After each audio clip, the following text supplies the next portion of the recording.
We have to beat the Guantanamo. Yeah, excuse me, that gentleman there, then this one, and then the lady. Can I, that young man there?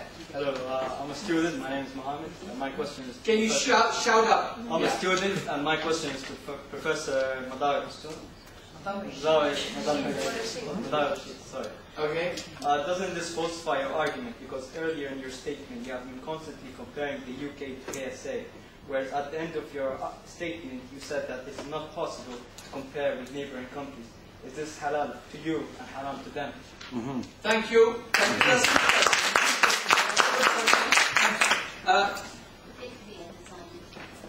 Okay, 3 at a time. This gentleman there. Thank you. My name is Tawfiq Mashna from IPRD. I just wanted to say I find it grossly unfortunate that these kind of debates tend to fall into the East-West mentality. The issue should be one of human rights and the universality of human rights and international humanitarian law. Yes, Britain has a record. The wars of aggression that Britain and the US have engaged in are many times worse than the human rights record in Saudi Arabia, which is horrific in itself. The record is not the one I think to be debated here. It's one of universal human rights and their applicability everywhere. And I just hope the discussion won't fall back into this.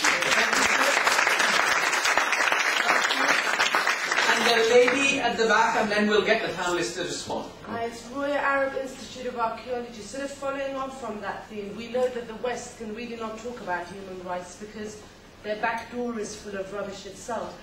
But there is the issue with Saudi Arabia. I find it interesting when the gentleman turned around and said that we are in the West, we cannot impose things on the East. Sir, I wish that were true. This Parliament itself has been involved and meddling in the Middle East and any area where there's gold, diamonds or oil for a very long time. The idea comes to me of goose and gander. What's good for Iran? What's good for Iraq? What's good for Afghanistan? With all of your little policies that are being made in these places, is surely good for Saudi Arabia. But this gander Saudi Arabia is worth too much money. This is the issue we all know about. Thank you. Now I'm going to ask Madawi al-Rashid first to respond, and then any of my other, of course. Just to take the question of human rights, absolutely, I agree with you. It is not about numbers, it's not about what the neighbors are doing or what we're doing here in Britain, it's about universal human rights. And anybody who tells you that Islam does not allow that, or there are some sort of clauses that we have to exclude, is actually doing a mistaken reading of Islam. A mistaken reading of Islam to justify abuse. So I don't take that argument, and I'm glad you raised the universality of self-owned rights. On the East and West, yes, this dichotomy I do not accept. And there are contacts, there are people who are trying to do good work, but it is the hypocrisy. As the lady who at the back said, it is what is good. We can criticize China, and nobody would tell us anything. We could criticize Iran, we could criticize the whole world, but that protected domain called Saudi Arabia needs to be seen as a romantic tribal desert kingdom where we do not actually, we realize that there are mistakes, but what's good for them is not good for us, and we don't want to get into details. The other one about comparing Saudi Arabia, it is not an excuse to say we're better as Saudis, we're better than the others in the region because we don't have the same kind of abuse of human rights. That's not an argument. It is not an argument that can work today. And in terms of comparing, we are not comparing compatibles. We are discussing simply what goes on in Saudi Arabia. Thank you, and now it's Michael Thomas.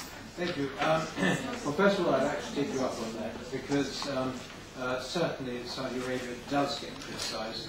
I find myself debating on BBC World and BBC News 24 against Jeremy Corbyn, who I'm sure is probably one of your friends. He's my friend. He's my friend. A Labour peer. The problem is that Jeremy Corbyn did not really know what he was talking about, and was certainly trying to impose our standards on Eastern standards. Now, I think Our Lady said, why don't we have universal standards? But it is a fact that there are cultural differences on standards. I have absolutely no sympathy at all for the British people who were imprisoned in Riyadh, in Saudi Arabia, for running a pub. How ridiculous that was. Okay, and they came out saying they came out saying they'd been tortured. They hadn't been tortured, they'd been given rough treatment.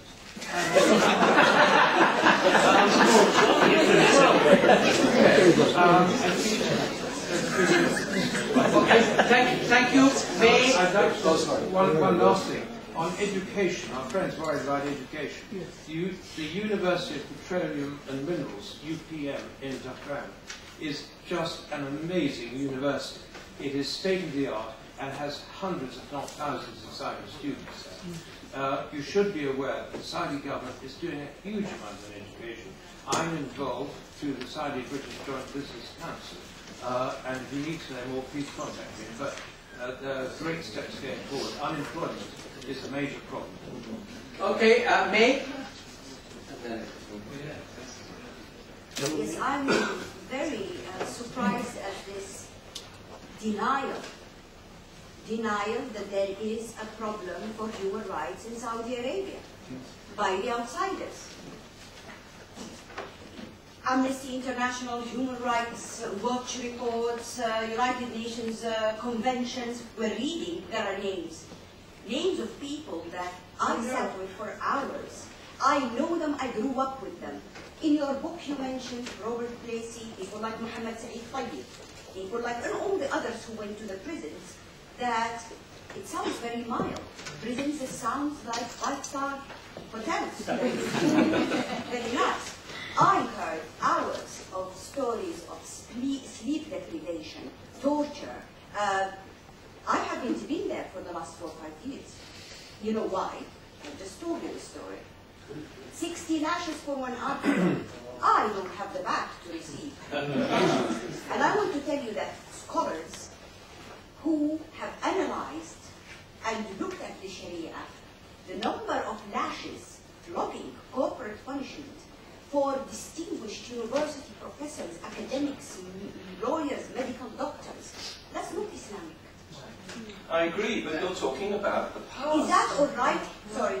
I would like, I know you don't read Arabic, can you please, the papers that I brought 100 copies of the names in the last year, from 2008, of people in 2009 who have received lashes. I'm going to tell you the names of the people who still are banned from travel, and the people who are still in prison, from Dr. Saoud al-Hashimi, Sharif Sayyid al-Ghali, Dr. Musa al-Dirni, all the names are written there, and we know them. Thank you. Now, I'm going to give a chance to Robert, and then Dan. Well, thank you. There are 2 people you've mentioned that I know, and I interviewed Mohammed Saeed Tayyib, was banned, and he is not banned anymore. You talked about Wahija in the east. Wajida. I spent a lot of time with Wajida. Didn't pronounce her name properly. But I went driving with her in the desert. This is a woman who protests, as you two protest. She stays in the kingdom and does her stuff there. And I would suggest you two should go back and fight.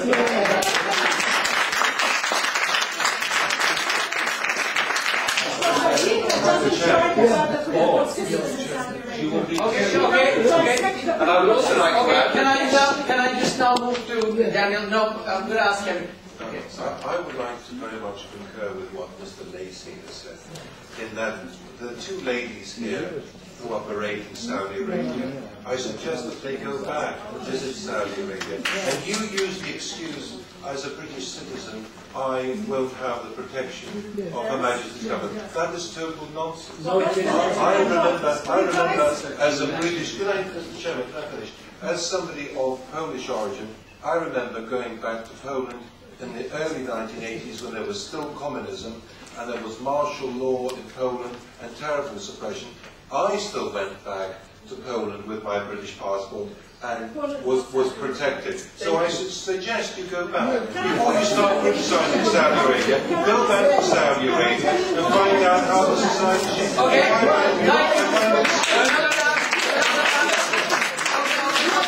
Excuse me, I'm chairing. Can I chair it? Can I chair it? This is very interesting. there. This lady there. Excuse me, I don't think that the panelists, I think we should